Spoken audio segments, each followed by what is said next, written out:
podcast is part of the Sports Social Podcast Network. What's good, boys and girls? Two-Footed Podcast. Today is Friday. It is the 12th of July. Happy birthday to my sister. And congrats to all the clownfish marching in the north. Right. We have a huge weekend coming up in international football. On Saturday, it is Canada versus Uruguay in the Copa America third and fourth place playoff. And then on Sunday, we have Spain versus England in the final of Euro 2024, followed by Argentina versus Colombia in the Copa final. I think these are three really interesting games, all for fairly different reasons. The Canada-Uruguay game is interesting to me because I'll be curious to see the mindset of the Uruguayan players. Obviously, there was the kerfuffle/brawl in the stands after the game against Colombia, where the players had to go wading in because the Colombian fans were aggressively abusing the family members, the wives, the children of the Uruguayan players. It's been said that the players will not be suspended for this game. However, 11 of them are under investigation for their part in what took place. Now, if those 11 players are under investigation, surely all these fans should also be under investigation, as should the organisers of the competition and the security and management of the stadium, who failed to do their jobs and failed to protect both the families and then the players from the fans. So Uruguay's mindset could be a little bit off. There's also the possibility that, having lost the semi-final, they're just not all that motivated by this game. There's also a possibility that Marcelo Bielsa will rotate heavily. Like, he might just decide, I'm going to play the guys that haven't played and give them their opportunity at this tournament.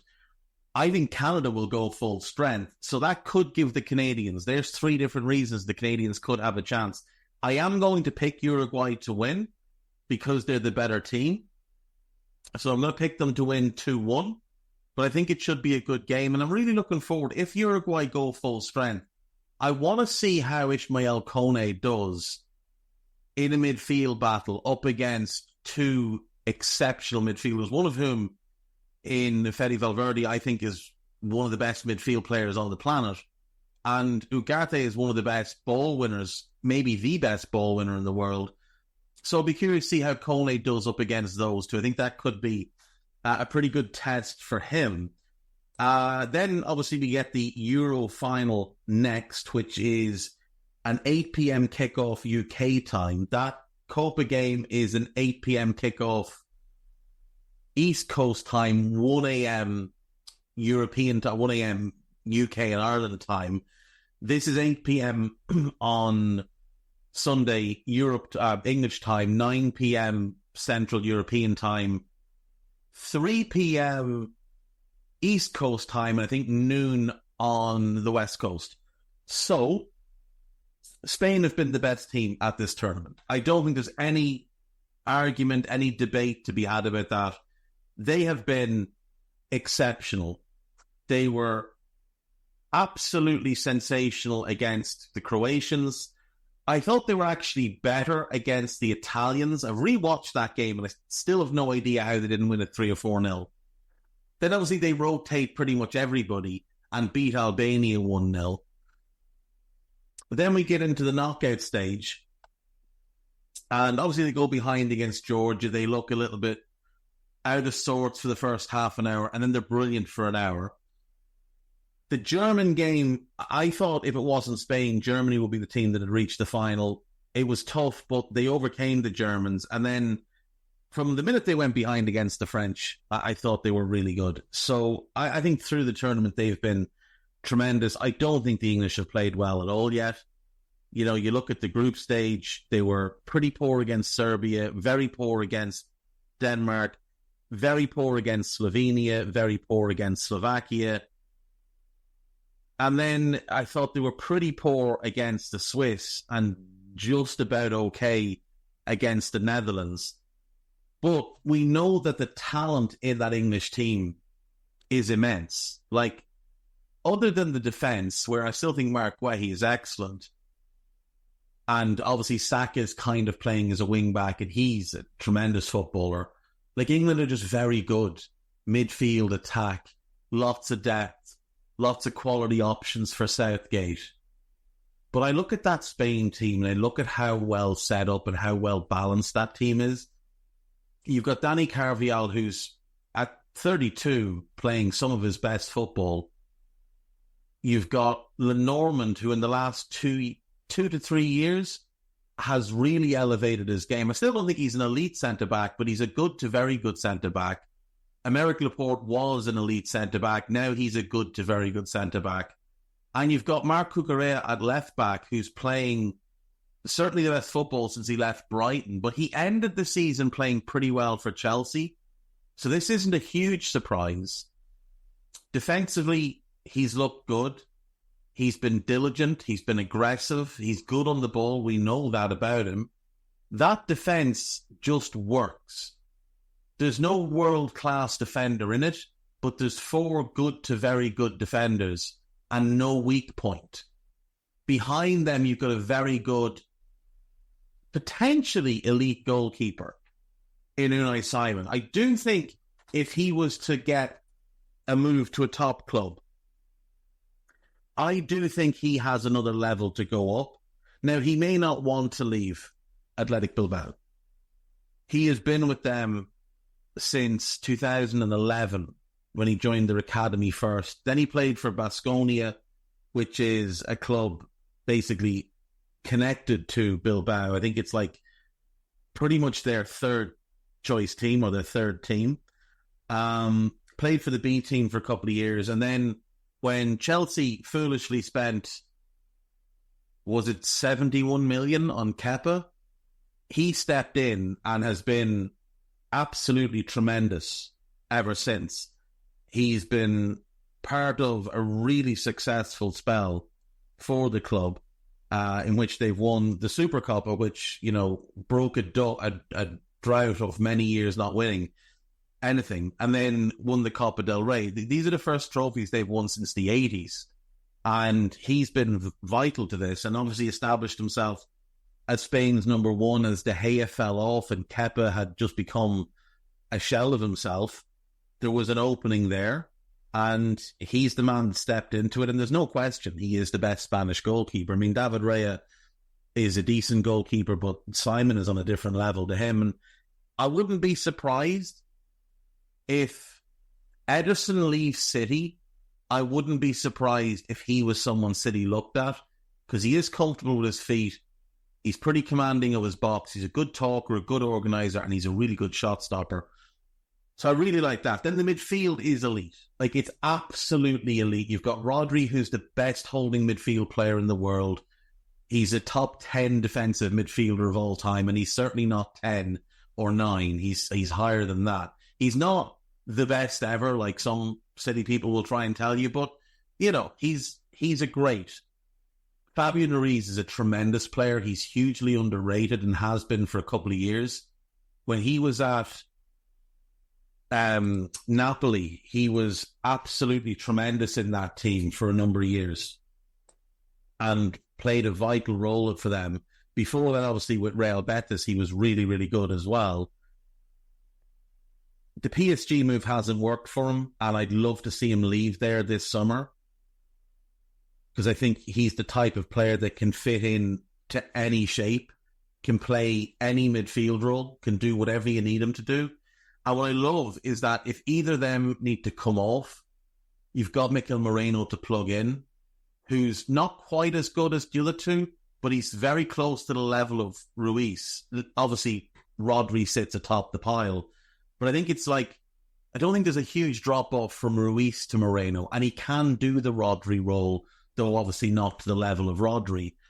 I just love when you have 3 very, very competent starting midfielders, because in a 4-2-3-1, the midfield is vital. You have to nail your midfield to get a 4-2-3-1 to work properly. And for them, they've done that. That double pivot brilliantly defends and shields that back 4. Nothing breaks through the middle against this Spanish team, which forces teams to attack wide which is easier for them to deal with because you've got two good 1v1 defenders. And your centre-backs can cheat across a little bit, knowing that Rodri will drop in, which Ruiz can drop into the holding midfield role in front of them. So you can't really play back around them either. And Ruiz, if he's needed to, can drop in at centre-back, and he's got good positional sense, reads the game well, has a good understanding of what's around him. That's phenomenal, the way that defensive shape works. I know they've conceded some goals in this tournament, but look at the run they've had. Look at the run they've had. They've gone through the gauntlet of this tournament. If they win this tournament, they will have beaten Croatia, Italy, Germany, France, and England. The only games you would say, oh, we expected them to win that, would be Albania and Georgia. On the flip side, look at what England would have done. Spain would be the only team that you'd have looked at and thought, oh, wouldn't expect them to beat Spain. And that's only because of what Spain have done in this tournament. Pre-tournament, if you'd said England will meet Spain, you'd say, okay, well, England will win that game because man for man, they've got a better squad. But the Spanish, the way their team functions is an awful lot better than how the English team functions. And a big part of that is the coaching. De La Fuente's done a phenomenal job with this group. The way he's rebuilt them, rebuilt the confidence, rebuilt the culture, it's a throwback to what they had in 08, 10 and 12. It's a throwback to that group in terms of the mindset, the belief, the togetherness. He's removed the cliques that had formed post Del Bosque all the way through the Luis Enrique spell in charge. I think the Spanish attack as well is just so well balanced. Now, you're not getting a ton of goals from Morata, but you're getting work rate, you're getting hold-up play, you're getting link play, he occupies defenders, he makes unselfish runs. He's very good with his first-time layoffs. I think he's the ideal 9 for young wingers because they can play off him. And he allows them to make mistakes. Like, you can play a bad ball to him, he'll still go and win it for you. He might not score, but he'll do everything else that you want from your number 9. The wingers are sensational. Yamal he's the best 16-year-old that's ever played this game. Now, that's not to say he'll be the best 17-year-old to play this game. He turns 17 tomorrow. Just think of what he's already accomplished in his career. At 16, no one has done that before, club and country, nobody. I've spent hours going back over the last 60 years. Nobody has done this before at this age. Again, at 17, there are contenders. It's hard to judge against Pele because the era is so different and it's hard to get a lot of the footage of those games. But Pele has always been kind of the standout 17-year-old. Ronaldo would be up there based on the mythology. But again, it's very hard to find games of Ronaldo age 17 playing in Brazil. I've only ever seen 2, and they were very close to his 18th birthday, at which time he was at PSV. They're the only games I've seen of him as a 17-year-old. Full games. I've seen highlights and clips and all the rest that you can find on YouTube, but to find full games is tough. Yamal is doing this in front of our eyes in Europe, which is pretty unprecedented. Now, Messi was very good as a 17-year-old. People will talk about Maradona as a 17-year-old. Wayne Rooney was a very good 17-year-old. You know, Michael Owen was phenomenal at 17. Like, phenomenal. But we'll see. We'll see what happens with Yamal, how he moves forward. There's going to be a lull at some point, and then he'll have that jump. Like, Neymar had his jump at 18. Neymar at 16, 17. Neymar wasn't playing at 16, but 17... he was good, but it was at 18 that he really kind of took the jump. That's over a year away for Yamal. And then the key in these knockouts has been that number 10 position. Now, obviously, it began with Pedri in that position. And then he got injured. And Dani Olmo, who was probably a starter pre-tournament, but came into the tournament with an injury, he was brought in and he has been magnificent. Like, he's been the player of the tournament for the knockouts without a shadow of a doubt. I think Fabian Ruiz has arguably been the player of the tournament from game one through to now. There's a strong case for Rodri as well. I think Musiala would have a case. I think he was great for that German team. I think Toni Kroos was unbelievably good for that German team. But I think if you're picking a team of the tournament, it's going to lean heavily towards this Spanish team. Myself and Carl Matchett have picked our teams of the tournament today on the Euro pod, which is also on this feed. If you haven't been listening to it, you can go and check that out. But I think Spain have just been by far and away the best team. I think the balance in their team is fantastic. Nico Williams on the left is just lightning in a bottle. Yamal, like I say, is incredibly special. And Olmo is the one that brings the subtlety, the creativity, the decision-making. And then you get kind of everything, bar the goals from Morata. But it would be no surprise if Morata got 2 in the final. Because that's the type of player he is. You know, where he'll turn up at a big moment for you. I'm not a big fan, but I do see the value in what he brings to a team, particularly this team. I think the Spanish team are really good, and I'm going to pick them to win the final. I think they'll win at 2-0. I'll go 2-1. I'll go 2-1. I can see Spain being 2-up, England getting 1 back, and kind of throwing caution to the wind, throwing bodies on, but falling short. If England are to win, they need both Harry Kane and Jude Bellingham to perform, which neither of them have done in this tournament so far. Kane has got a couple of goals. One was a tap-in, one was a penalty. Bellingham, I mean, he's got 2 goals himself. Kane has 3 goals, doesn't he? Is it 2 penalties? I think it's 2 penalties and a tap-in. No, it's 2 goals and 1 penalty. Yeah, because he scored the headed tap-in against Slovakia, the tap-in against Denmark, and then the penalty in the last game, which was never a penalty. But he's not playing at all well. Like, he offers nothing to the team unless he can score right now, which isn't Harry Kane. It's not Harry Kane at all. But as I said before the tournament, you don't put pace around him, this is what's happened. This is what happens. Bellingham has got 2 goals. They've been 2 huge goals, the winner against Serbia, obviously, and then the one that saved them against Slovakia.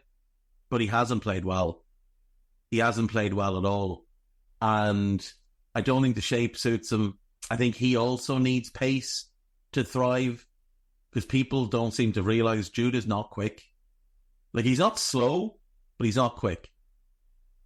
He's about average pace-wise. He needs an outlet ball, which is why Anthony Gordon should have been playing in this competition, but for, Gareth Southgate reasons, has not been. So we're going to go with Spain to win 2-1. And then we get the Copa America final, and Argentina chase history, attempting to become only the second team to win 3 major international tournaments in a row. They would go Copa, World Cup, and Copa, which obviously Spain did in 2008, winning the Euros, the World Cup in 2010, and the Euros again in 2012. This Argentina team are not as good as that Spanish team, but this era of international football is not as strong as that era of international football. However, it's still an incredible achievement. And I love this Argentine team. I really do. And I would be fascinated to see Finalissima next season with Argentina versus Spain. I would be fascinated to see that battle if both are at full strength. Colombia, as I said yesterday, they're attempting to win this competition for only the second time. It will be their first time winning it away from home. For Argentina, it will be a record 16th time. Argentina come into this as strong favourites, and I think rightly so. They've got the better team. They've got the better coach. Although, to be fair, Colombia's coach very good, and I do love how the Colombians play. I love the way they're so committed to playing for each other. I love the fact that they've given James Rodriguez this free role, and everybody else is just like, yeah, absolutely, he's the most talented player here, so we'll pick up the slack for him. We'll do the defensive work so he can just focus on ball. But we saw in the last game, when they went down to 10 men, James Rodriguez rolled his sleeves up and said, right, we're 1-0 up, now I've got to dig in. And to be fair to him, he put in a shift, which is not something we've seen from James Rodriguez probably since he was at Porto.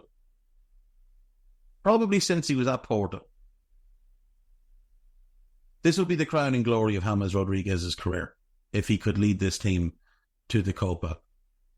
But unfortunately, I don't think he will. I think Argentina will just have a little bit too much nous, too much quality. I'm going to go Argentina to win. I'm going to say 3-1. I think it's going to be a really good game. It is also a 1 a.m.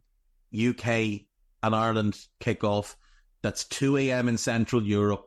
That's 5 p.m. on the East Coast. This game is taking place in Miami.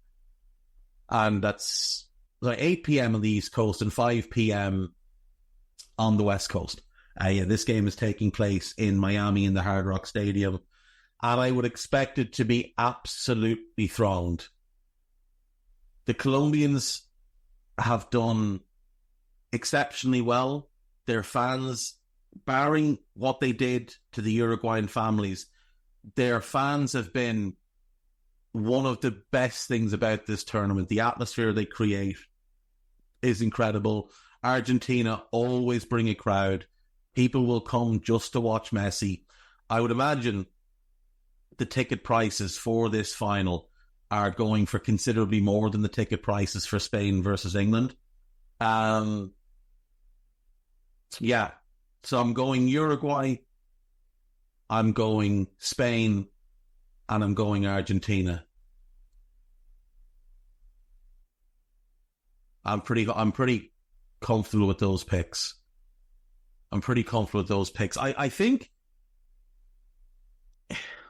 England don't deserve to win this competition, but it wouldn't surprise me if they do. It wouldn't surprise me if they do. Football would lose if England won this competition, though. Because, by God, they're rotten to watch, and they haven't played well.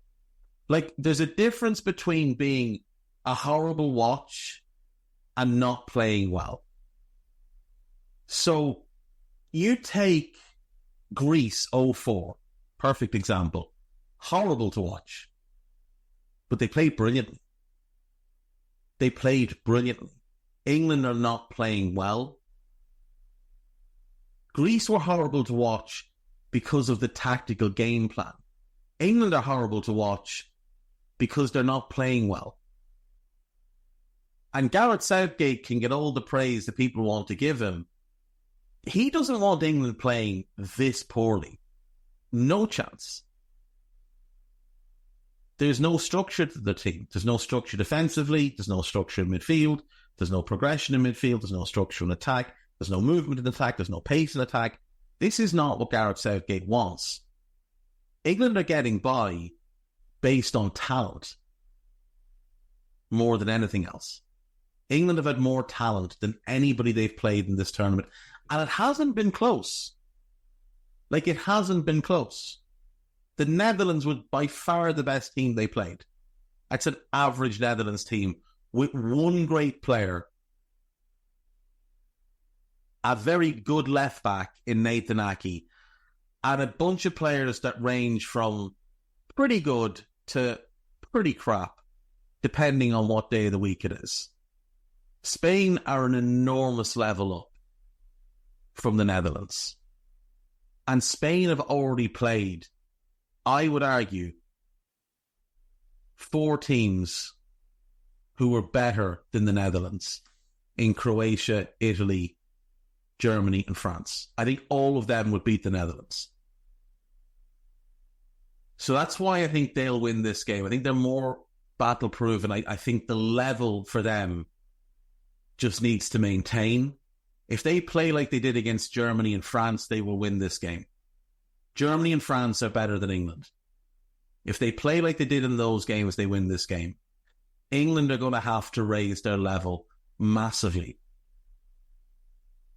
Or they're going to have to drag Spain down to their level. I think the latter is England's better hope. I don't think England can raise their level in a one-off game in a final with that pressure to meet Spain. I think they've got to drag Spain down into the muck. Yeah, Uruguay, Spain, Argentina. Back after the break. Right, welcome back. So, before I go any further, I wanted to just highlight this because this is a bit mad. So, obviously, Spain playing the final this weekend. And when you look at their history in finals, it is absolutely breathtaking. So, since 2001, that's after 2001, Spain have been in 26 finals in the last 23 years. World Cup, Euros, Champions League and Europa League. And they've won all 26. The last Spanish team to lose a final was Valencia in 2001. They lost to Bayern. But they lost that game on penalties. So technically that game ended in a draw. The same year, Alaves lost to Liverpool in the UEFA Cup final on a golden goal.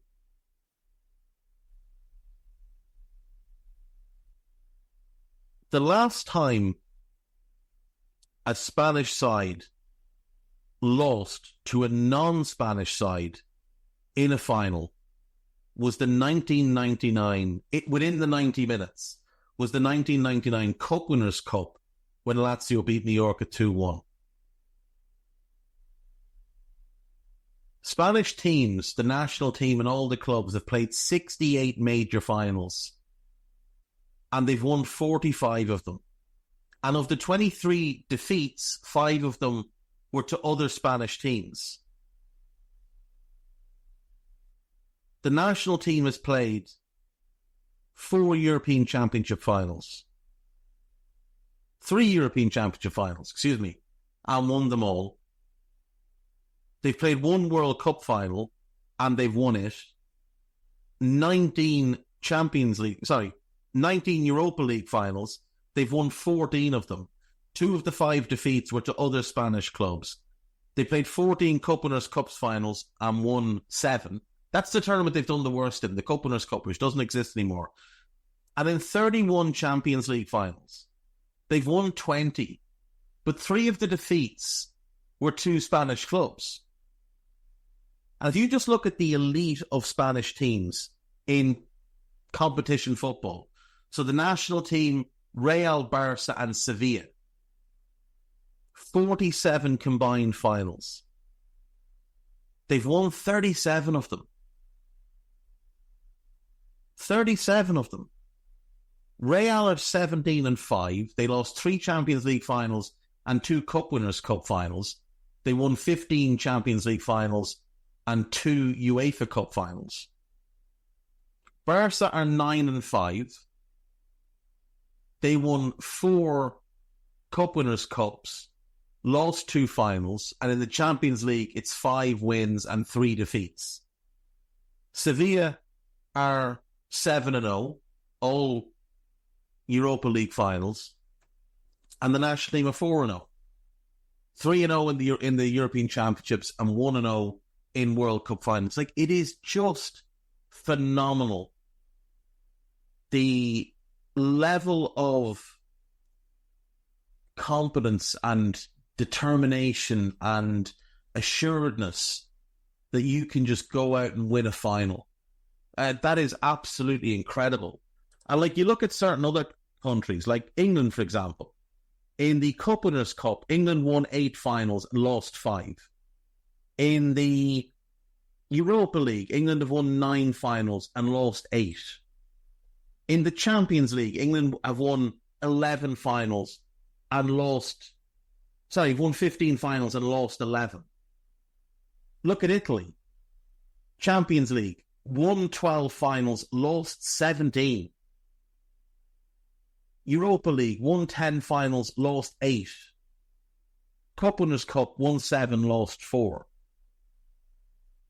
And obviously, both those national teams have lost major finals. England lost the last Euros. Italy lost at different times. So the 94 World Cup being kind of the most famous one of them, but also the 2000 Euros. Like, it's just incredible how good the Spanish sides are when it comes to finals. And if not for the Cup Winners' Cup kind of holding them back, England, I should also point out, and Italy have also both won the Conference League and not lost the final. But Spain have not taken part in that final yet. But if not for the Cup Winners' Cup, Spain's record will be even better, which is just incredible. Like, the teams that have lost finals, Mallorca and Real Madrid lost Cup Winners' Cups finals. In the Europa League, Sevilla are 7-0, Atletico are 3-0, Real are 2-0, Valencia are 1-0, Villarreal are 1-0. Athletic Bilbao lost 2, Espanyol lost 2, and Alaves lost 1. And then in the Champions League, Real have lost 3, Barca have lost 3, Atleti have lost 3, and Valencia have lost 2. Just incredible. Absolutely incredible. Right, moving on. Eddie Gibbs sent me this earlier, and I thought this was quite funny. Sergio Aguero has named his GOAT 11 while speaking to stake.com. So you can find this piece on stake.com. It's the greatest South American... No, sorry. It's not. It's Sergio Aguero names his All-Star 11. So he's gone Buffon in goal. Absolutely 100% agree. 100% agree with that. He's picked Cafu at right back, and I'm not having it. He's gone Roberto Carlos at left back, so he's wrong on both full back spots. Now, it's his choice, but he's still wrong. There's no argument to be made against Paolo Maldini as your left back. None whatsoever. There is an argument to be made for disabling the internet connections of all people who try and claim Paolo Maldini is the best centre-back ever. Or that try and put Sergio Ramos into conversations. Those people need their internet taken away. Paolo Maldini was a left-back. He moved to centre-back late in his career. He had played there sporadically during his career, but he moved there late in his career. He was very good there. He's not an all-time great centre-back. He's the greatest left-back ever. I think he's the greatest defensive player ever. He's not an all-time great centre-back. But he was a better left-back than Roberto Carlos, and that's not negotiable. At centre-back, this is interesting. He's gone Van Dijk, which I think is right. He's gone Fernando Hierro, which I love. Now, again, Baresi, Beckenbauer, etc. But Fernando Hierro is the greatest Spanish defender of all time. And it's just unusual to see a recently retired player throw back to him, but that's fantastic. The midfield is a mess. Now, he's gone Messi right wing, that's fine. He's picked Cristiano left wing. Fair enough. I don't agree, but fair enough. And if you're playing this shape, yeah, maybe. He's picked Xavi in midfield. An incredible footballer, but no.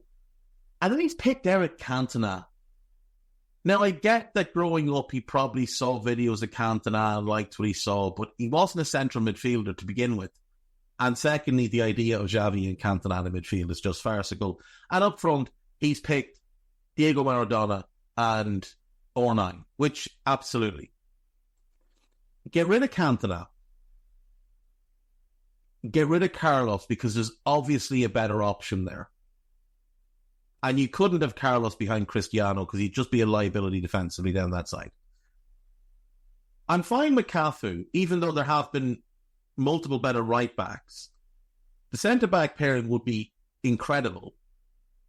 Put Maldini in for Carlos. Play Busquets. Although it's not the most mobile. Rijkaard. Put Rijkaard in instead of Cantona. And then you've got a hell of a team. You put Maldini and Rijkaard in, for Carlos and Cantona, you've got yourself an absolute monster of a team.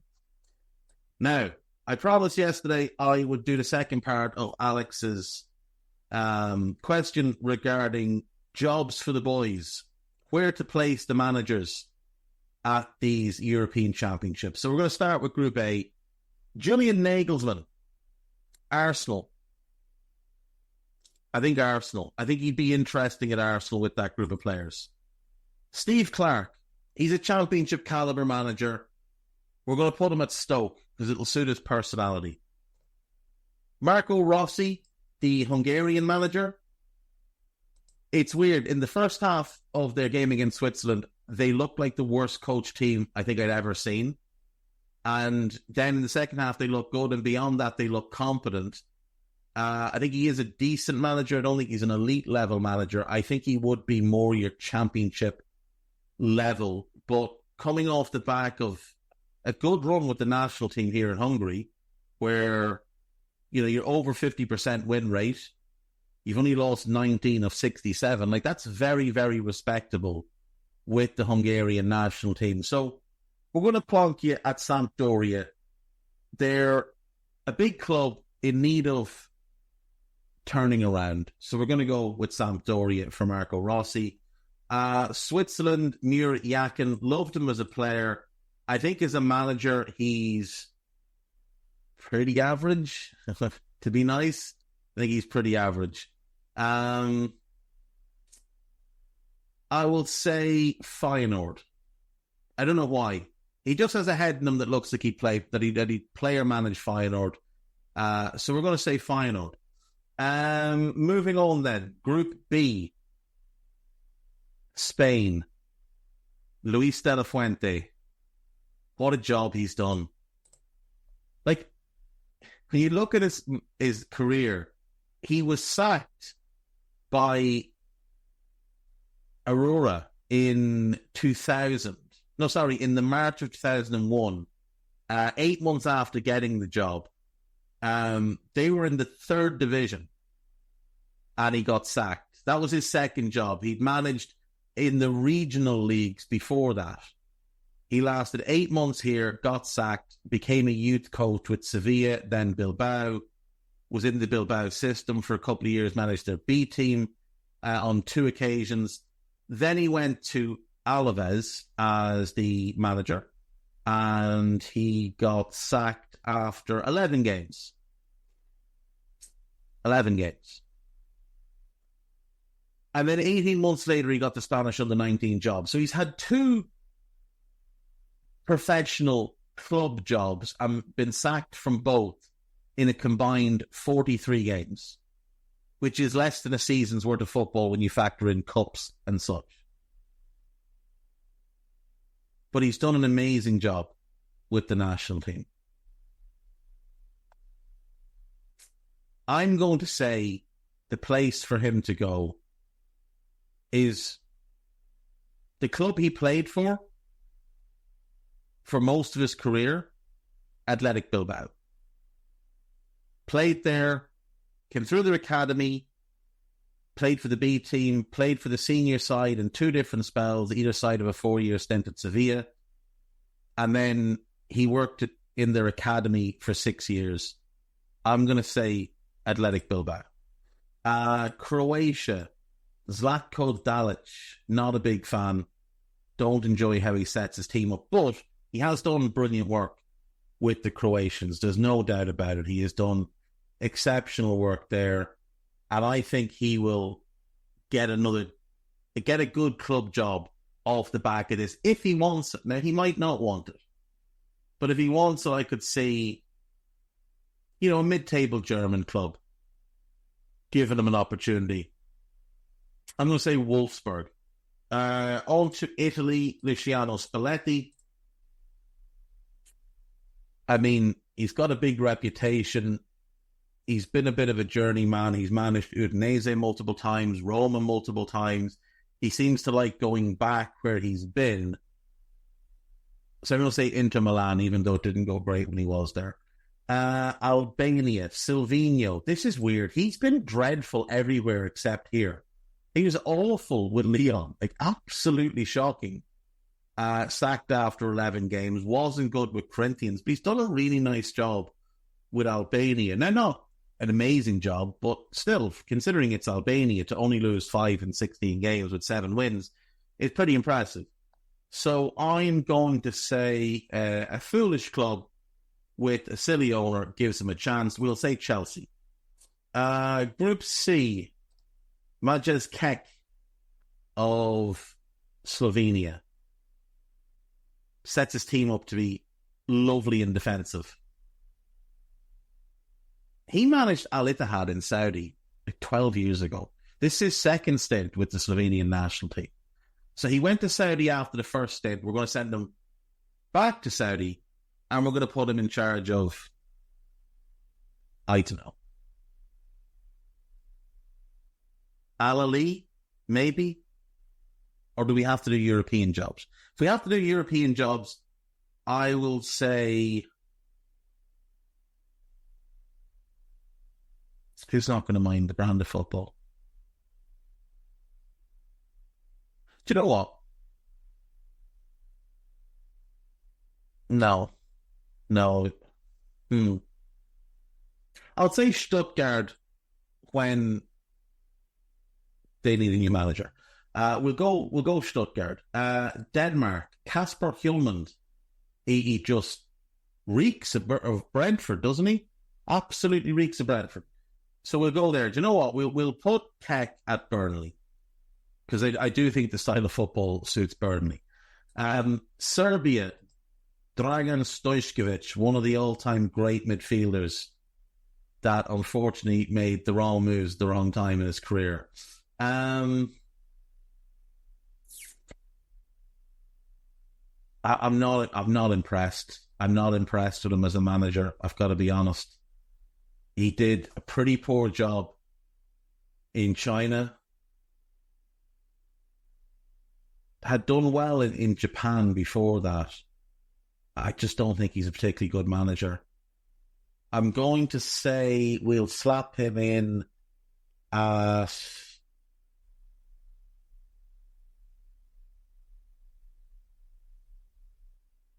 Getafe. We'll put him in at Getafe. England, Gareth Southgate, Manchester United. No question about it, Manchester United. Michael Probers of Poland then. He's not long in the Polish job. He's been a journeyman throughout his career. He's never left Poland, I don't believe.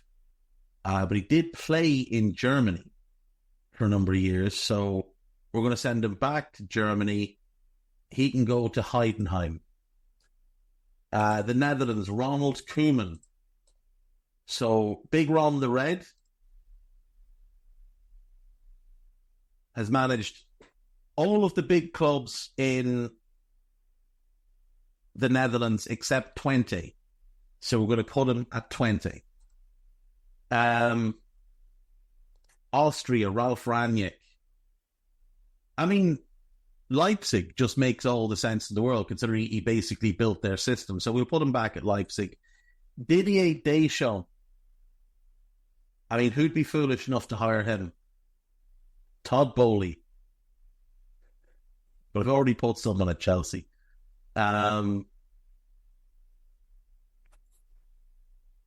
Didier Deschamps. You're looking for a kind of a silly owner. Or owners looking at reputation. Newcastle United. That's what we'll do. We'll put him in Newcastle. Into Group E then. Belgium. I think Tedesco's a decent young manager, but I think he got the Belgian job at the wrong time because he's replacing a clown. He's still only 38 years of age. I'm going to say Hoffenheim for him. Hoffenheim. Slovakia. Calzona. Now, he's just managed Napoli for a spell. And he is Italian, obviously.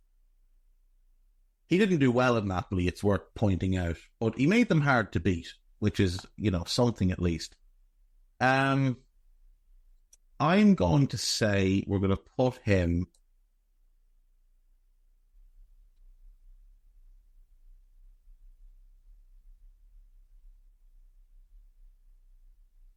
Hellas Verona.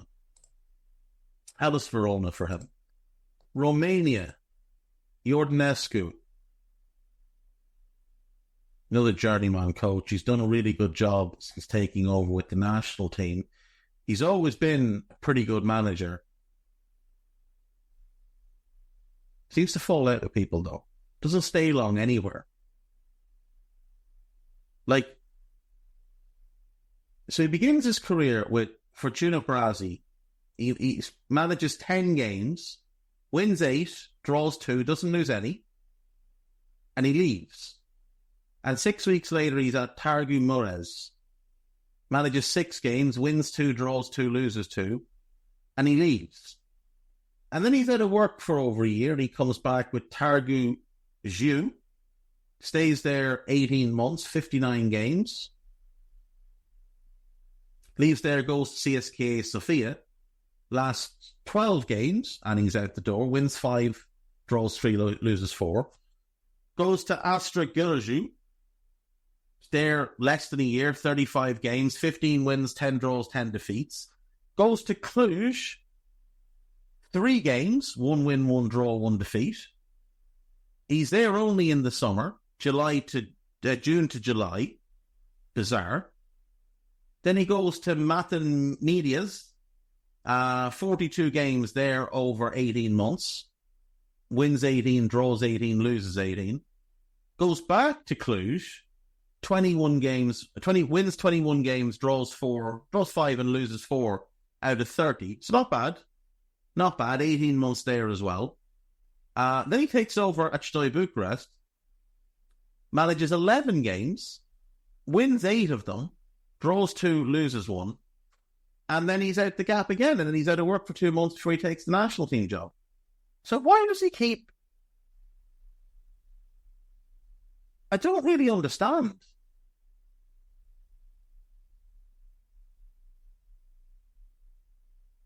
So,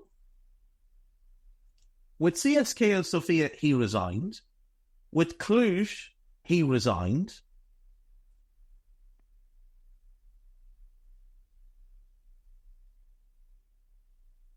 With Steaua, he resigned. He seems to fall out with owners. That seems to be the thing. He falls out with owners. And he resigns and just walks away. What a bizarre career, though. So we want him to go to a club where he can fall out with an owner.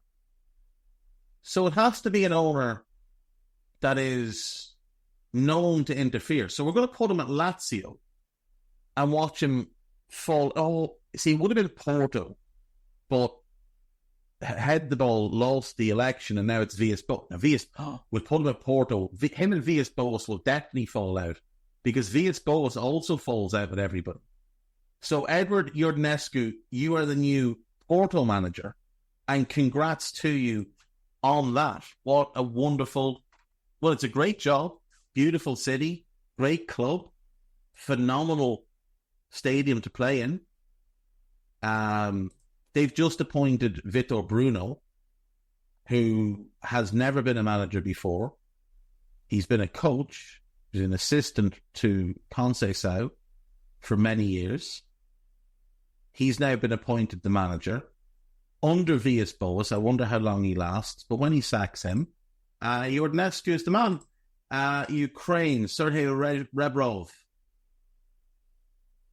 I'm going to say Besiktas. Turkey, Vincenzo Montella. He's had a weird managerial career. Seems to love life in Turkey, though. So we'll say Galatasaray for him. Georgia, Willy Sagnol. Like, how is it that Ireland couldn't have just gone and gotten him? I'm going to say he goes back to France and manages his former club where he made his name, Saint Etienne. Portugal, Roberto Martinez. Inverness Caledonian Thistle, replacing the one and the only Big Dunk, who somehow is still in the job, despite being dreadful and getting them relegated. But we're going to put him there because that's the level for Roberto Martinez. And finally then, Ivan Hasek of the Czech Republic. He has managed here, there and everywhere. He was the Lebanon manager before he was the Czech manager. He's obviously Czech by birth and played 54 times for the old Czechoslovakia and then once for Czech Republic. Wasn't scared of a move in his career either. Started off with Sparta Prague, played majority of his career there, went to Strasbourg, then he went to play in Japan, played in Japan for 3 years and then went back to Sparta Prague and retired. As a manager, he started off with Sparta Prague, he went to Strasbourg, and then he went to Japan following the exact same career path. Then he was Gabon manager. Then he managed in Dubai. Then he went back to St. Etienne. Then he went to Dubai again. Then he was Czech Republic manager. Then he managed in Dubai again. Then he managed in Saudi. Then he managed the Qatari national team. Then he went to another club in the United Arab Emirates. Another club in the United Arab Emirates, another club, one of the other clubs he'd already managed in the United Arab Emirates. Then he was Lebanon manager, and now he's with the Czechs. So this is a man who's not at all bothered by travel. And I would guess a fairly intelligent fella if he's able to go to those countries and work. I would assume he picks up the language. We will put him Trabzonspor. We'll send him to Turkey, can manage Trabzonspor, lovely place. That'll do. There we go, back after the break. Right, welcome back. So, just to catch up on the latest transfers that have gone through in the last week or so, we'll have a quick look. So, in the Premier League, we've seen Mats Wiefer join Brighton and Nathan Wood go to Southampton. There's been a bunch of transfers in the lower leagues. I've covered some of them. In the Premier League then on July the 6th, Bobby de Cordova-Reid signed for Leicester on a free. And obviously Max Kilman made his move to West Ham. 40 million is pricey, but I do like Max Kilman. On the 7th, Mario Kozio-Jubari went from Arsenal to Brighton, a young player moving on a free. And Leicester signed Michael Golding from Chelsea. Obviously, the big transfer on that day was Michael Olise going from Crystal Palace to Bayern Munich. On the 8th, there were no Premier League moves. The one notable transfer that I can see here, Charlie Cresswell joining Toulouse from Leeds. I like that move for him. On the 9th, Diego Llorente left Leeds to go to Real Betis. Carlos Miguel signed for Nottingham Forest. I think he became the tallest player in the Premier League when that move was confirmed at 6'8". 25-year-old Brazilian goalkeeper. Going to be curious to see him. He has very little experience for a 25, soon to be 26-year-old. Played 25 times for Corinthians. Didn't establish himself as first choice. It's going to be interesting to see what happens with him. Is he good enough to step in? Like, he's still young for a goalkeeper, 25, but I am really curious to see how that one plays out. It seems like an odd move. Caleb Okoli going from Atalanta to Leicester. Leicester obviously busy so far. One of the days next week, we'll go through each Premier League's team's moves to date. Nothing then on July the 10th. On the 11th, we saw Gabriel Osho leave Luton and join Auxerre. João Palhinha leave Fulham and join Bayern Munich. And Donny van de Beek bringing it to an end one of the worst transfers in a long line of dreadful transfers by Manchester United, as he left for Girona for 400,000. Now, there are add-ons. I think you can bring it to like 12 million. They paid 40 for him. And then today, nothing in the Premier League. Chris Willock has left QPR to join Cardiff. Max Dean has left MK Dons to go to Ghent. And Sergio Gomez has left Manchester City to go to Real Sociedad. That's a really good move for him. And I think it's a really good get for Real Sociedad. He's still a very good player. He's only 23, turns 24 later this year. But he is someone I do like. He was obviously just not fitting for how Pep wanted his team to play. Still played 38 games across 2 seasons, though. 23 the first year, when he was more frequently used, and only 15 last year. But I think he's a good fit at Real Betis, who are putting together quite a nice team. It'll just depend on whether they can keep their players, but there's some really good players in that squad. Obviously, they had Kieran Tierney there last year on loan. They weren't able to agree a deal with Arsenal to get him this year, so they've moved on, and I think they've done well, but they're going to lose Robin Lenormand. He's going to Atletico.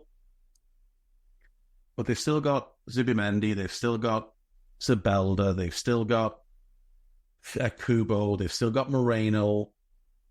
There's some really good players in that group.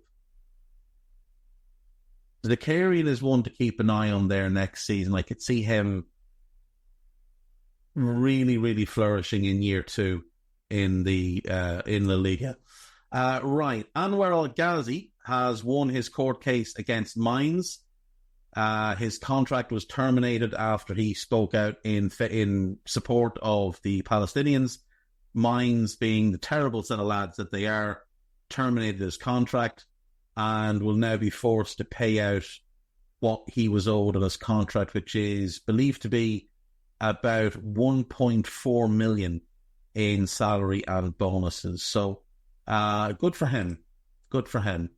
On to the gossip. The FA wants Gareth Southgate to stay on as England manager even if they lose the Euro 2024 final. The USA have made Jurgen Klopp their top target to replace Greg Berhalter. However, Klopp is not interested in the job because he wants a break from management. Klopp has also been linked to the German job, but I don't see that happening. Al Ittihad are closing in on a move for Moussa Diaby of Aston Villa. Now, that's not being reported by anybody in England. It's only been reported by a fourth-rate Italian journalist. So we'll wait and see on that one. Al Ittihad are in talks with Manchester United over Casemiro. That one makes sense. Matthias de Ligt wants to join United immediately. Also makes sense. Bayern want 42 million for de Ligt. They paid 54, so yeah, fair enough. Paris Saint-Germain have offered 70 million for João Neves, but Benfica want a fee closer to his release clause. They're not going to take anything less than 100 million. Arsenal's offer for Ricardo Calafiore is 40 million plus 10 million in add-ons, but Bologna want 50 million plus a percentage of any future sale. We'll see if that one happens. Nice are interested in Ted Menji. Crystal Palace are determined not to sell Eberechi Eze. Arsenal have submitted an opening bid for Tommy Setford of Ajax, an 18-year-old English goalkeeper. Benfica have turned down bids for João Neves. We've just seen that. AC Milan are interested in Strahinja Pavlovic. I think that will be a good get for them. He's very promising. West Ham have fended off interest from Man City and will keep 16-year-old English midfielder Chinaza Nwazu at their academy. And Chelsea have ended their pursuit of Atletico Madrid's 20-year-old Spanish striker Samu Mordion. Makes sense. He seems very happy where he is. He's made it quite clear he doesn't want to leave. So, yeah, Chelsea need a proven striker. You know, they need more of an Ivan Toney than another young prospect. I will see you all on Monday. Take care of yourselves. Enjoy the weekend. Enjoy the games. Bye-bye. Sports Social Podcast Network. Smoothie King's new lemonade lineup is here. Lemonade, lemonade, the Smoothie King way. Try a strawberry guava lemonade SK refresher. Over ice. A power up in a cup. Energize. Or a blueberry lemonade smoothie. Blend it up in your cup. Made with real fruit, real juice for a real sipping good summer. Yum, yum, gotta get some. Smoothie King's new lemonade lineup, all for a limited time. Who's thirsty?